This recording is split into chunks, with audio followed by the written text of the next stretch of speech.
बायकोला खुश करण्याची एक युक्ती. म्हणून मी म्हंटल तू विचार. बायकोला खुश करण्याची एक युक्ती. तिच्या आई वडिलांना खुश करायचं. बेस्ट. येस.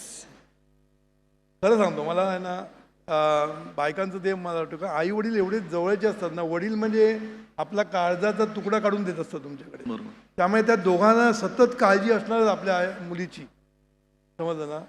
त्यामुळे मी ते सांगतो ना की मुलीच्या आई वडिलांची जर तुम्ही काळजी घेतली ना, काळजी घ्यायचं म्हणजे मोठं नाही, दोन गोड शब्द बोलायचे, कधीतरी बोलवायचं, कधीतरी तिला हे करायला सांगायचं, सगळं साध्या साध्या गोष्टी करायच्या आहेत. पण त्याच्यातनं आई वडिलांना असं वाटलं पाहिजे माझी मुलगी सेफ हँड्समध्ये आहे.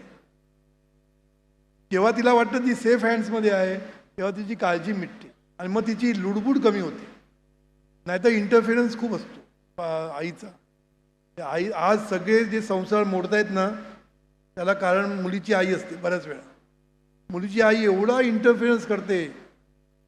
तुला जो बोलला ना घरी ये, तू काय घरी ये, पूर्वीच्या काळी असं सांगत नव्हतं, तू दिली आहेस ना राहा तिथे आता.